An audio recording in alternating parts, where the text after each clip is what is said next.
네, 이광무 전문가의 오늘의 키워드는 리오프닝이었네요. 다음은 최원수 전문가가 준비했습니다. 체크포인트입니다. 안녕하세요. 안녕하십니까. 네, 오늘 장에서 봐야 될 부분 첫 번째입니다.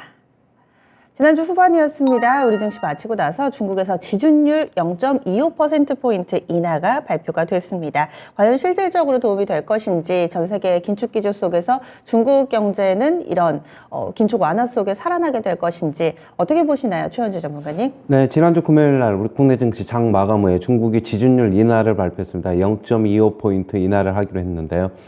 지금 전 세계적인 금리 인상 기조 속에 중국만 유일하게 지금 반대로 가는 입장입니다. 결국에는 중국 경제가 계속적인 제로 코로나 정책이죠. 그것 때문에 코로나 확산으로 지금 직격탄을 맞고 있어가지고, 좀 경기를 부양하기 위해서 지준율을 인하한 것으로 좀 보고 있는데요. 지난해 7월, 12월에는 0.5포인트 인하를 했지만은 이번에 다시 4개월 만에 0.25포인트 인하했는데 기대치는 원래 한 0.5포인트 또 할 것으로 봤는데, 그러나 기대치 하나 소폭 못 미쳤습니다. 결국에는 지금 봉쇄 조치가 계속 이어지면서 소비 감소가 나오면서 성장률이 기존에 지금 중국 경제는 올해 5.5% 성장을 지금 목표로 하고 있는데 그거에 큰 폭으로 좀 못 미칠 것을 우려해서 지금 선제적인 조치를 취한 것으로 보고 있고요. 지금 글로벌 IB들은 중국 경제 올해 5.5% 성장 훨씬 못 미칠 것으로 보고 있습니다. 기존에는 봉쇄 조치 전에는 4% 후반대를 바라봤는데 지금 극단적인 경우에는 지금 3%대까지 좀 나올 수 있다 지금 얘기를 하고 있습니다. 지금 결국에는 이번 유동성 공급으로 인해서 한 100조 가량 추가적으로 유동성이 좀 더 풀릴 것이다 그렇게는 보고 있는데요. 결국에 그렇다면 국내 관련주는 어떤 것이 있느냐를 좀 봐야 될 것으로 보고 있습니다. 일단 화학주, 그다음에 중국 관련 소비재주들이 좀 영향을 미칠 것으로 보고 있는데요. 화학주들은 다들 아시다시피 롯데케미칼, 대한유화, LG화학 이런 NCC 계열이나 금호석유 이런 쪽도 영향을 받을 수 있을 것으로 보고 있고요. 중국 소비 관련주를 좀 보셔야 될 것 같은데 결국에는 화장품 관련 업체들도 어떻게 보면은 조금 그래도 긍정적이지 않을까 보고 있습니다. 코스맥스나 아모레퍼시픽, LG 생활건강 이쪽에서 조금 모멘텀이 조금 있지 않을까 그렇게는 보고 있는데요. 저는 이번에 0.5포인트에는 못 미쳤지만은 그래도 국내 증시에는 지금 미국 시장 상당히 안 좋은데 그래도 중국의 이번에 지준율 인하 발표가 조금 버팀목을 해줄 수 있지 않을까 좀 그렇게 보고 있습니다. 네, 알겠습니다. 그래서 중국의 지준율 인하, 이에 따른 수혜주를 좀 볼 필요가 있다 얘기해 주시네요. 다음은 두 번째 포인트 넘어가겠습니다.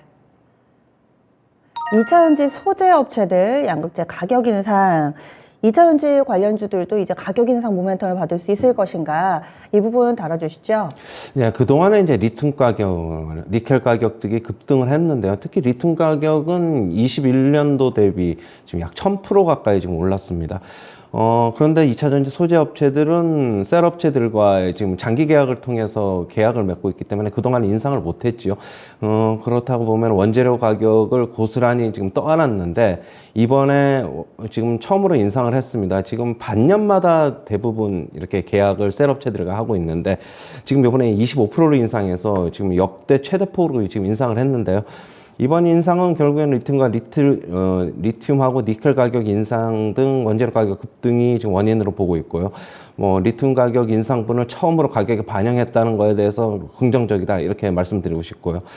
지금 현재 2차 전지에서 양극재가 차지하는 비중은 지금 약 30%가 넘죠. 30%가 넘는데 앞으로 양극재 수요는 더 늘어날 것으로 보고 있고 지금 셀업체들도 그래서 지금 가격을 지금 일부 올렸고 계속적으로 좀 이번에 완전히 올릴 것으로 보고 있는데 그렇다면 완성차 업체들은 당연히 가격을 올려야 되겠죠. 전기차 가격을. 지금 테슬라 같은 경우는 이미 올렸고 그러면 이제 국내 완성차 업체들도 좀 올려야 될 것으로 보고 있는데 과연 어느 정도 올리면서 과연 판가 인상을 고객들한테 전가를 할지 만약에 전가를 했을 때 그런 수요가 예전만큼 똑같이 그냥 있을 것인지도 좀 지켜봐야 될 것으로 보고 있고요.